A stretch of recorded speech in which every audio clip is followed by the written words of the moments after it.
Part 3, lighting. I'm going to say way less about lighting than I did about backgrounds, but not because it's not important. It is very important, and besides a distracting background, nothing will detract from your video call as much as terrible or no lighting, which I'm still seeing all the time. The most important thing is to have flattering light coming towards you on your face, not coming from behind you or from straight above or only from the side or from below. Windows are obviously a really great natural light source as long as sunlight is not streaming in directly onto your face. You'll hear photographers referring to beautiful north light. In our hemisphere, they're referring to the indirect light that comes through north-facing windows when the sun is shining from the south. So it's never direct light. It's very soft, non-directional daylight. This is what we want. Something to keep in mind is that webcams tend to be manufactured to be very sensitive to low light levels. So bright light can overwhelm their sensors. Too much light can be a bad thing.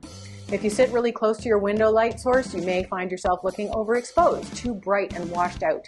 So a couple of recommendations: either sit a little further away from the window or put something between that window and you to cut down the light a little bit. For example, if you don't have translucent blinds or sheer curtains, you could put literally anything between you and the window to cut down the light a bit. Here I'm using printer paper and sticky tape. And in this example, I taped together a couple of pieces of printer paper and attached them to a floor lamp, which I placed between the window and me to cut down the light a bit. Here's one more reason you may want to block part of your window light. If it's a big picture window, glasses glare. I have to give a shout out to photographer Gia Goodrich in the US for this quick fix. Just gobo, that is, cover up the bottom part of the window until you block the part of it that's reflecting in your glasses. You'll find it's the part straight across from you that's in your glasses, so if you cover that up and leave the higher part uncovered, you'll still get lovely light on your face, but not in your glasses. Of course, the other issue with window light is that it's inconsistent and unreliable and not always available. Window light will change with the weather and the time of day, but as long as the light remains indirect, your web camera's auto exposure will probably take care of adjusting for light level and color shifts.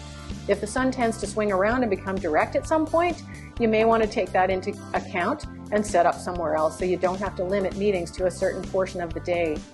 One more way to increase consistency is to combine an artificial light like an electric lamp with the window light, which I typically do. Outside of daylight hours, you will need some kind of artificial light. While you don't need anything fancy, I don't agree with those who suggest that any light will do. Many of the small indoor desk lamps we have in our homes are incandescent, meaning their light is very warm and yellow, so they make your skin look orangey, and they have small, harsh bulbs which make for harsh shadows, good for lighting a book, not good for lighting your face. You will look way better if your light source is both soft and daylight balanced. For some lamps, you can simply buy a replacement bulb in a daylight color balance.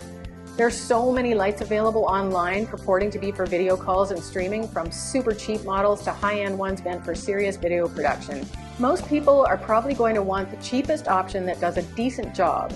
So I set out to find something that would fit my criteria and found this Begaon, no idea how to say that, LED desk lamp on Amazon. You can see how much softer the shadows are on the face and on the background, and how much nicer the color is. The biggest selling point for me was the shape and orientation of the light bulb. This is the only one I found that had a long, soft light bulb perpendicular to a flexible stem, very conducive to easily adjustable, very flattering light that will spread across your face. I actually wish it had a small weighted base like a normal desk lamp, but for some people the clamp will work great. I clamp mine to a piece of foam core which I can position behind my laptop wherever I want or where it fits. If you have a larger monitor like the one on my iMac Pro, you can just hang the light over the edge of the top of your monitor. It has 3 lighting modes: warm, daylight, and cool, the important one being the daylight setting. We don't really need the others. And it has 10 brightness settings, which are actually really handy as the amount of artificial light I need changes depending on how much daylight I have. And it is cheap, less than 30 bucks online last time I checked. As I was saying, this and any other light can also be used in combination with daylight during the day, especially on cloudy, dull days, to enhance the light on your face.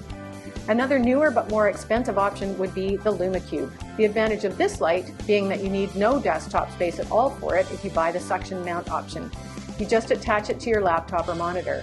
The light and mount came in at just under $200 on Amazon last time I checked. Alternatively, they offer a small desktop light stand to give you more flexibility in terms of placement. You may need to go with this extendable light stand if you're a glasses wearer, so you can position the light high enough not to reflect in your glasses, which it likely will if the light comes straight at you. Of course, the light is adjustable for color and brightness, and it looks to be fairly flattering thanks to the frosted lens and additional white diffuser. Ring lights have become incredibly popular, but beware the super distracting reflections that can occur in your glasses if you use the small ones in particular. The whole point of ring lights initially was that they allowed for super even lighting because the light would be mounted around the camera lens. The ring light I'd recommend, and I have, would be a large circumference one like this one. It's a cheap model, so the color accuracy is not perfect, but it's okay and fairly flattering. Even with the large circumference model, glasses wearers may need to raise it up on the stand so it's shining down on you and not straight at. A larger light like this would also be what you'd want if you were going to be standing up and maybe stepping back from your camera to present something. My final lighting tip is to be willing to move. Be flexible and open-minded. If you're sitting on a couch, you may need to move it over a bit or move where on the couch you're sitting, or put a chair and maybe a table somewhere where it wouldn't normally be for the best setup.